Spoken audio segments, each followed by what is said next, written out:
Hola, mi nombre es William Díaz, soy estudiante de medicina de segundo semestre y vengo a hacer una exposición sobre este segundo corte que tuvimos en informática médica. Tratamos un tema muy importante que a mi parecer fue de los más importantes, los más completos, que fue métodos de investigación orientados a la informática médica. Eso toca muchos puntos importantes, como es el método científico, que es una herramienta de investigación que permite generar conocimiento objetivo al resolver la veracidad o falsedad de un postulado por medio de la aplicación de una serie de etapas o pasos. Esos pasos empiezan desde una observación, luego se surge una pregunta, luego de esa pregunta se surge una hipótesis, luego de esta hipótesis hacemos o realizamos una experimentación, de esta experimentación obtenemos un análisis y de este análisis sacaremos nuestra conclusión. Esto tiene algunas características muy importantes, que cuenta con algunas particularidades como es el ser refutable, reproducible, objetivo, racional, sistemático y factivo. El refutable, sus hallazgos deben poder rebatirse, modificarse y basarse en nuevas evidencias con el paso del tiempo. Reproducible es que cualquier persona en cualquier lugar tiene que ser capaz de obtener los mismos resultados si la prueba se realiza de la misma forma. El objetivo se consagra a los hechos verídicos sin importar la creencia del investigador. El objetivo se consagra, como dije, a las creencias del investigador, basándolo en todo lo que puede realizar sin importar en lo que crea este investigador, si tiene creencias de que no puede pasar o sí puede pasar o diferentes cosas en sí. El racional busca una explicación a las cosas y constituye la base de principios y leyes científicas. Se basa en todo lo que puede llegar a pasar en una base científica. Luego tenemos el sistemático, que su aplicación tiene un orden y una jerarquía, y el fáctico, que es parte siempre de la realidad. ¿Cuáles son los pasos del método científico? 1.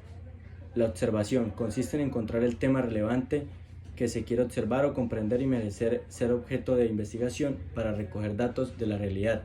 En esta parte del proceso se debe llevar a cabo un examen riguroso y atento de los hechos. Todo lo percibido se recopilará para hacer utilitario de estudio. En segundo punto tenemos el planteamiento del problema, que a partir de los datos recopilados durante la etapa de observación, el investigador planteará una pregunta y la cuestión que quiere resolver. El 3 sería la hipótesis, que el tercero de los pasos del método científico consiste en realizar una proposición que permita dar respuesta a la cuestión planteada originalmente, básicamente en una suposición, la cual será aceptada o rechazada en el futuro.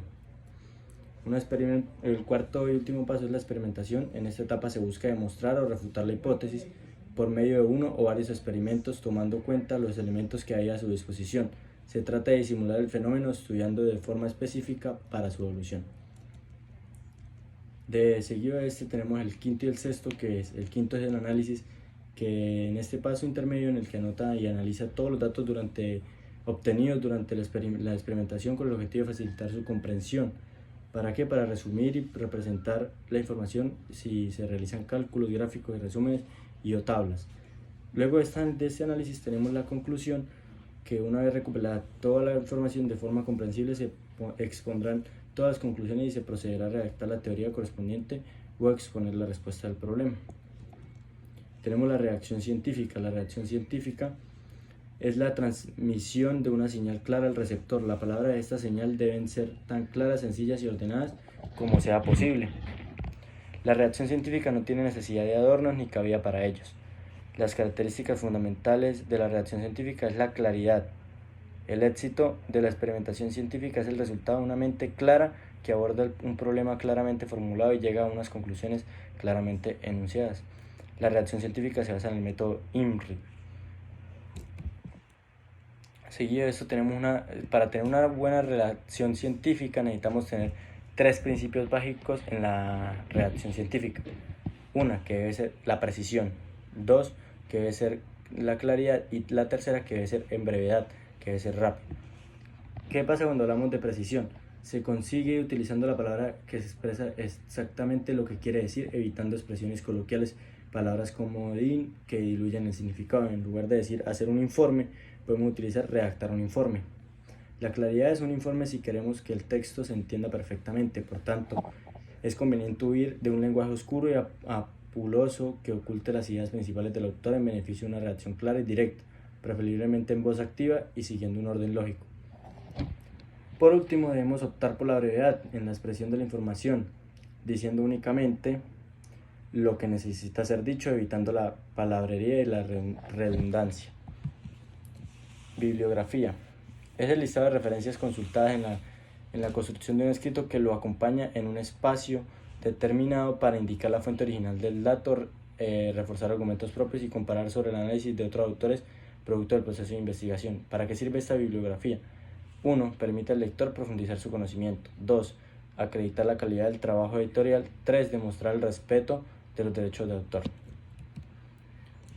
En estos puntos tenemos un punto muy importante que son el método Vancouver, las normas Vancouver. Es el estilo de referencia numerado comúnmente utilizado en medicina y ciencias de la salud. También hablamos del método Harvard, que es un método de negociación creado en la Universidad de Harvard para la resolución no competitiva de negociaciones y conflictos. Este método se basa en enseñanza en 4 claves que son las personas, los intereses, las opciones y los criterios. Más en profundidad, estos 7 elementos son estudiados y desarrollados como herramientas principales dentro del proceso del negociador. 1. La relación. 2. La comunicación. 3. Los intereses. 4. Las alternativas. 5. Las opciones. 6. Los criterios. Y 7. El compromiso de este negociador. Se apoya en la idea de que se pueden resolver diferencias sin un enfoque competitivo o de precisión, a través de las búsquedas de intereses y la creación de opciones válidas por ambas partes. Seguido de eso tenemos la confección de un trabajo profesional escrito. Un trabajo académico es el resultado de una investigación, por ello demuestra la capacidad de investigar, reflexionar en profundidad sobre un tema, estructurarlo, presentarlo y demostrar interés por la materia del estudio. Debe redactarse aplicando unas normas, que son: resultado de una investigación, demuestra la capacidad de investigar, reflexión sobre un tema en profundidad, tema que estructurarás y presentarás, y aplicando unas normas establecidas. Eso es un trabajo académico que con todos estos 5 puntos pues lograremos hacer un buen trabajo escrito. Tenemos también a hablar de trabajos científicos. La redacción y presentación de trabajos científicos es una parte fundamental de la comunicación de la investigación y el avance del conocimiento en una variedad de campos científicos como es la medicina. En este caso, aquí hay algunos elementos clave que suelen estar presentes en trabajos científicos, que es el título, el resumen, la introducción, los métodos, la discusión, las conclusiones, las referencias, agradecimientos, aprendices o anexos. Seguido de esto tenemos una rama muy importante que podemos ver en la medicina también, que es la bioestadística, que es una rama de la estadística que se aplica específicamente a los problemas y datos relacionados con la biología, la medicina y la salud. Combina los principios estadísticos con el conocimiento de las ciencias biológicas y médicas para ayudar en la recopilación, análisis e interpretación de datos relacionados con la salud y la biología. Aquí tenemos 2 claves para los análisis de bioestadística. Análisis de datos clínicos, que los estudios clínicos y ensayos clínicos a menudo recopilan datos sobre pacientes, tratamientos y resultados.